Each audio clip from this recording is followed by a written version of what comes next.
The morning sun spread vigorously over Potentia High School, a prestigious institution known for its high academic standards and a mix of students from different backgrounds. Some came from wealthy homes, flaunting their expensive wristwatches and designer school bags, while others managed with their old textbooks and well-worn uniforms. Among them was Toby, a boy from a humble background. His father was a struggling mechanic, and his mother sold akara by the roadside. Despite their financial struggles, they ensured Toby got the best education they could afford. He was brilliant, humble and determined to make something of himself. That term, a new student arrived, Isabel Coker, the daughter of a billionaire businessman. Unlike other rich students who looked down on others, Isabel had an air of simplicity that confused many. She wore an expensive wristwatch, yet she greeted the school gatesman with a warm smile. Her uniform was perfectly ironed, yet she sat beside a girl with a torn sandal without any complaint. Her arrival caused a stir. Students whispered as she passed. Some were so eager to be friends with her because of her wealth, while others watched her with so much curiosity. She wasn't snobbish like other rich students, yet she wasn't entirely approachable either. During break time, Toby sat under a mango tree, looking through his old second-hand mathematics textbook. He wasn't interested in the school gossip about Isabel, but as fate would have it, Isabel came by, holding a novel. She stopped and glanced at Toby, and then, to everyone's surprise, she sat beside him. "Hi," she said, her voice soft yet confident. "You like books too?" Toby looked, stared. The billionaire's daughter was talking to him, and just like that, the foundation of an unlikely friendship was laid. Isabel's decision to sit with Toby under the mango tree sent shock over throughout Potentia High School. Students whispered and exchanged glances, wondering why the billionaire's daughter would associate with a poor boy from a poor background. Some of the rich kids laughed, calling it a charity friendship, while the less privileged ones were too shocked to react. Toby, on the other hand, was so confused. He had always been ignored by the rich students, and now the most influential girl in school wanted to be his friend.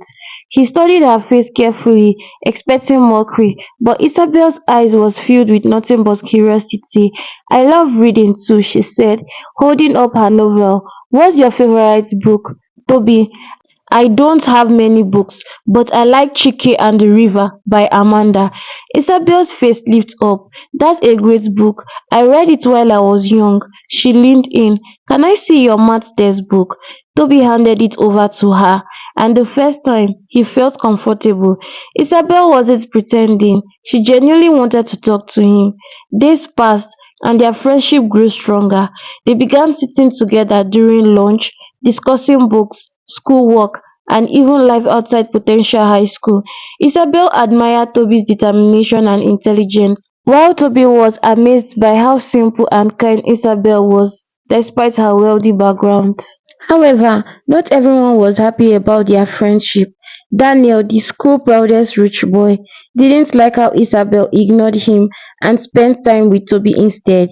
He and his group of friends began mocking Toby, calling him Isabel's charity case. One afternoon, as Toby walked towards the school gate, Daniel blocked his path. "Do you think you belong to Isabel's world?" He was shocked. "She's just being nice to you. People like us don't mix with people like you." Toby was frightened. His heart was shaking.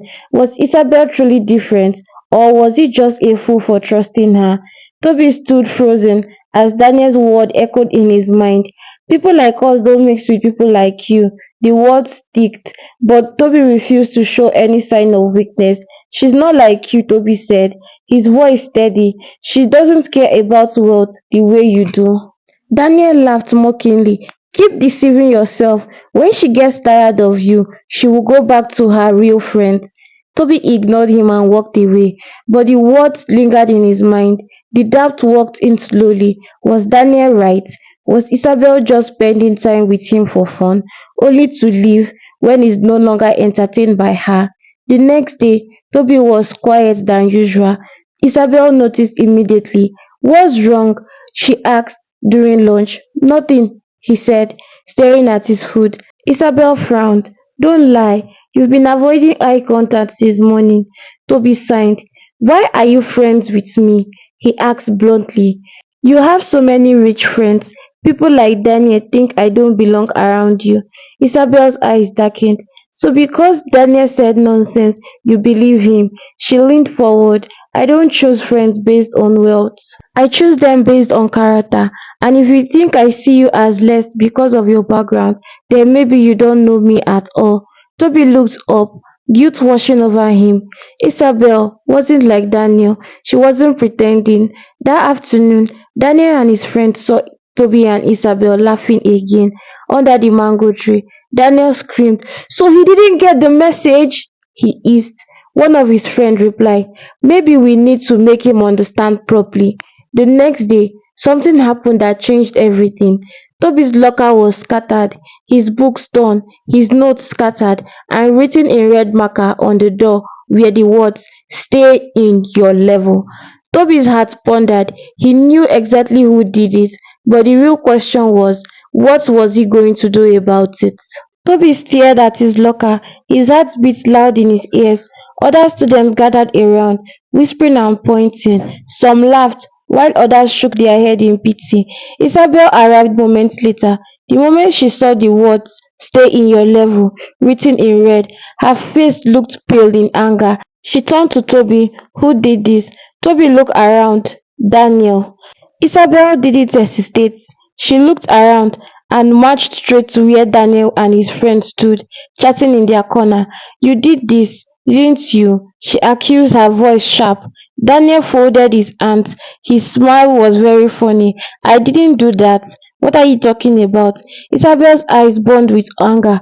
Why do you hate Toby so much? Because he is smart? Because he's better than you in class? Daniel in shock, but he quickly covered it up. I'm just teaching him his place. Isabel took a step closer, her voice firm. And what place is that? The one you created in your small mind. Let me tell you something, Daniel. Toby is worth 10 of you. He has more talent, more kind, and more intelligence than you will ever have. And if you think bullying him will change anything, you are wrong. Daniel's face darkened with embarrassment as students around them murmured. He had never been confronted like this before. Toby, who had remained silent, finally spoke. I am not afraid of you, Daniel. You can tear my books, write nonsense on my locker, but you can't change who I am. His voice was calm but firm. The principal, who had been watching from a distance, finally stepped in. Daniel, my office now. Daniel's face paled. That same evening, as Toby and Isabel sat under the mango tree, Toby turned to her. Why do you defend me like that? Isabel smiled. Because that's what real friends do. Toby felt a lump in his throat. For the first time, he realized Isabel wasn't just a friend, she was someone special.